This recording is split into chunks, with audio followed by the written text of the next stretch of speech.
દીક્ષાણી ખાન ભાગ 2 કિષ્કંદી અને શ્રીમાળા. એકવાર તડકેશ નામના રાક્ષસપતિ રાજા અંતઃપુર સાથે નંદન નામના શ્રેષ્ઠ ઉદ્યાનમાં ક્રીડા કરવા ગયા. ત્યાંથી તડિતકેશ રાજા ક્રીડા કરવામાં લીન થયા છે. તે વખતે કોઈ એક વાનરે વૃક્ષ ઉપરથી ઉતરી શ્રી ચંદ્રા નામની એમની પટરાણીના સ્તન ઉપર નખના ઘા કાઢ્યા. તે જોઈ કોપથી પોતાના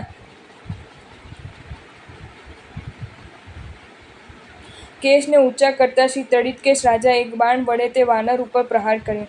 કારણ કે સ્ત્રીના પરાભવ અસહ્ય છે. બાણના પ્રહારથી પીડિત થયેલો તે વાનર ત્યાંથી થોડેક દૂર જઈને કાયોત્સર્ગમાં રહેલા એક મુનિવરની આગળ પડ્યો. ભાગ્યશાળી કે મળતા મુનિ મળ્યા. તે મુનિવરે પણ પરલોકની મુસાફરીમાં બાધારૂપ નવકાર મંત્ર તે વાંદરાને સંભળાવ્યો. એ વાંદરો મરીને તે નવકારના પ્રભાવથી ભવનપતિના અબ્ધિકુમાર નિકાયમાં દેવ થયો. નવકારનો કેટલો મહિમા! અર્થ વિના પણ સૂત્રમાં કેટલી તાકાત! તેનો એ નમૂનો છે. સૂત્રમાં એ મંત્રમયતા છે કે મર્મ ન જાણનારું પણ શ્રવણ માત્રથી ભલું કર્યા વિના રહે નહીં. અબ્ધિ જ્ઞાનથી પોતાના પૂર્વભવને જાણી તેણે એકદમ ત્યાં આવીને ઉપકારી મુનિવરને વંદના કરી. ખરેખર સત્પુરુષો માટે સાધુએ વંદન કરવા યોગ્ય છે. તેમાંય ઉપકારી તો વિશેષે કરીને વંદન કરવા યોગ્ય છે. આ તરફ તડિતકેશ રાજાના સુભટોએ સઘળા વાનરોને મારવાનું આરંભી દીધું. તે જોઈને વાનરપણામાંથી મરીને દેવ થયેલો તે કોપથી પ્રજ્વલિત થયો અને મોટા વાનરોને અનેક રૂપો વિખૂરવી વૃક્ષો અને શિલાઓના સમૂહની વૃષ્ટિ કરતો તે રાક્ષસોને ઉપદ્રવ કરવા લાગ્યો. તે દિવ્ય એમ જાણીને રાજા તડિતકેશે તેને સારી રીતે પૂજા કરીને પૂછ્યું કે તમે કોણ છો અને ઉપદ્રવ કેમ કરો છો? રાજા તડિતકેશની પૂજાથી જેનો કોપ શાંત થઈ ગયો છે એવા તે અબ્ધિકુમાર દેવે ઉત્તરમાં પોતાના વધ અને નમસ્કાર મંત્રના તે પ્રભાવને કહી બતાવ્યો. આથી તે લંકાપતિ શ્રી તડિતકેશ રાજાએ તે દેવની સાથે તે મુનિવરની પાસે આવીને પ્રશ્ન કર્યો, હે પ્રભુ, મારે આ વાનરની સાથે વેર થવાનો હેતુ શો? ઉત્તરમાં મુનિવરે જણાવ્યું કે પૂર્વે શ્રાવસ્તી નગરીમાં તું દત્ત નામે મંત્રી પુત્ર હતો અને આ અબ્ધિકુમાર દેવતા કાશી નગરમાં પારધી હતો. દીક્ષિત થયેલો તું એકવાર વિચરતો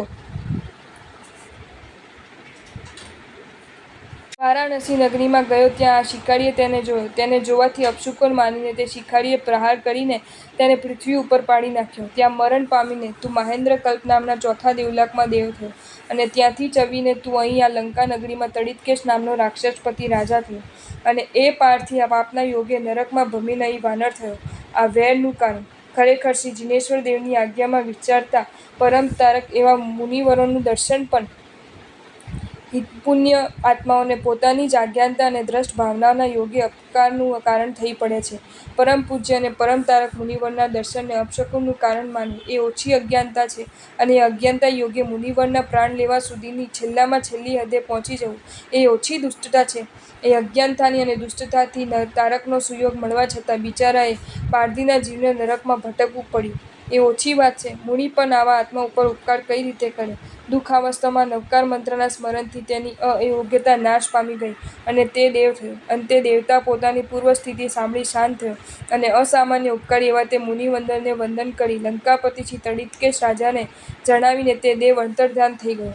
મુનિવરે કહેલા પોતાના પૂર્વભવને સાંભળી શ્રી તડિતકેશ રાજાએ પોતાના સુકેશ નામના પુત્રને રાજ્ય સોંપી દીક્ષા અંગીકાર કરી અને પરમપદ મોક્ષપદને પામ્યા. શ્રી ધનોધી રાજા પોતાના કિષ્કિંધા નામના પુત્ર ઉપર કિષ્કિંધા નગરીના રાજ્યભારને સ્થાપીને અને દીક્ષા અંગીકાર કરીને મોક્ષમાં ગયા. કેવી ઉત્તમતા! કેવી પુણ્ય પરંપરા! એ સમયે શ્રી વૈતરણ્યગિરી ઉપર આવેલા રત્નપુર નામના નગરમાં વિદ્યાધરોના સ્વામી શ્રી અશ્નિવેગ નામના રાજા હતા. તે રાજાને પોતાના ભુજાદંડ દેવા વિજયદેવ અને વિદ્યુયુગ નામના બે મહાજયવંત પુત્રો હતા. તે જ પર્વત ઉપર આદિત્યપુર નામના નગરમાં શ્રી મંદિરમાળી નામના વિદ્યાધર રાજા હતા. શ્રી મંદિરમાળી રાજાને એક શ્રીમાળા નામની કન્યા હતી. તે કન્યાના સ્વયંવરમાં શ્રી મંદિરમાળી રાજાથી બોલાવેલા વિદ્યાધર રાજાએ જ્યોતિષ દેવતાઓ જેમ વિમાનમાં બેસે તેમ મંચા ઉપર પોતાની બેઠક લીધી. શ્રીમાળા નામની રાજકન્યા પ્રતિહારી દ્વારા કહેવાતા વિદ્યાધર રાજાને શુદ્ર નદી જેમ પાણી દ્વારા વૃક્ષોને સ્પર્શ કરે તેમ દ્રષ્ટિથી જોતી ક્રમે કરીને શ્રીમાળા નામની રાજકન્યાએ સઘળા અન્ય વિદ્યાધરોને છોડીને ગંગા નદી જેમ સમુદ્રમાં જાય તેમ શ્રી કિષ્કિંધી કુમારની પાસે જઈને ઊભી રહી અને શ્રી કિષ્કિંધી કુમારના કંઠમાં વરમાળા નાખી.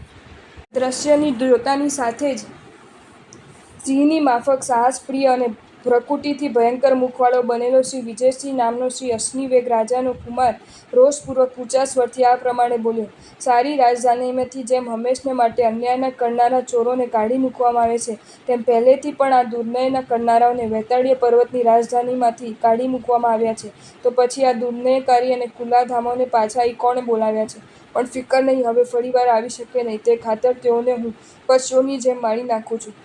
હવે વિચારો કે શ્રીમાળા પોતાને ઇષ્ટ લાગે તેના કંઠમાં વરમાળા આરોપે, એથી ગુસ્સે થવું એ ઉચિત છે? નથી જ. છતાં પણ લાલસા ઉચિત અનુચિત કશું જ જોતી નથી. એથી જ ટૂંકી ચડાવી તે બોલ્યો કે આ બધા અન્યાયી રાજાઓ છે, ચોટ્ટાની જેમ વૈતાળીએથી હાંકી કાઢેલા છે. તો એ દુષ્ટોને આમંત્રણ કર્યું કોણે? એમને તો પશુની પેઠે મારી નાખવા જોઈએ. પણ એ પ્રમાણે બોલતા એ ખબર ન રહી કે જેની કન્યા વળી તે તો એને સહાય કરશે, તેમ કિષ્કિંધી પણ કાંઈ નબળો ન હતો. ભાવના સુંદર, તેનું પરિણામ પણ સુંદર. જે કુલોમાં ઉત્તમ આત્મા ઉત્પન્ન થયા તે કુલો, તેના પૂર્વજો અને તેની આખીય પરંપરા કેટલી ઉત્તમ હોય છે, તે આ ઉપરથી સમજી શકાશે. શ્રી રાવણની પરંપરા ઠેઠ શ્રી અજીનાથ સ્વામીના વખતથી લીધી. તેમાં આપણે જોયું કે પ્રસંગોપાત અસંખ્યાત રાજાઓનો મોટો ભાગ સાક્ષાત શ્રી જિનેશ્વર દેવ પાસે અગર તેમના શાસનના મુનિપુંગવો પાસે સંયમ લઈ મુક્તિપદે અને સ્વર્ગે ગયો છે. એમ જોવા સાથે આપણે જોયું કે વાનર દ્વીપના અધિપતિ શ્રી ઘનોદધિરથા રાજાના પુત્ર કિષ્કિંધી રાજા વૈતાળીય પર્વત પર સ્વયંવર છે ત્યાં આવ્યા છે અને કન્યાએ કિષ્કિંધી રાજાના કંઠમાં વરમાળા આરોપી છે.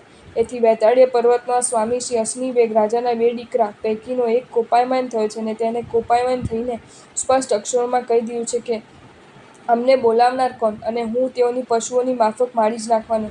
આટલું કહીને તે છટક્યો નહીં, પણ તરત જ મહાપરાક્રમી અને યમના જેવો તે વિજયસિંહ કુમાર થયો. આયુધોને ઉછાળતો કિષ્કિંધી રાજા પાસે તેને વધ કરવા માટે આવી પહોંચ્યો. જો તમને આ વિડીયો ગમ્યો હોય તો આ વિડીયોને લાઇક કરો અને શેર કરો, અને આવા જ નવા વિડીયો જોવા માટે જૈન ફેક્ટ્સ એન્ડ સ્ટોરીઝની ચેનલને સબસ્ક્રાઈબ કરો. ધન્યવાદ.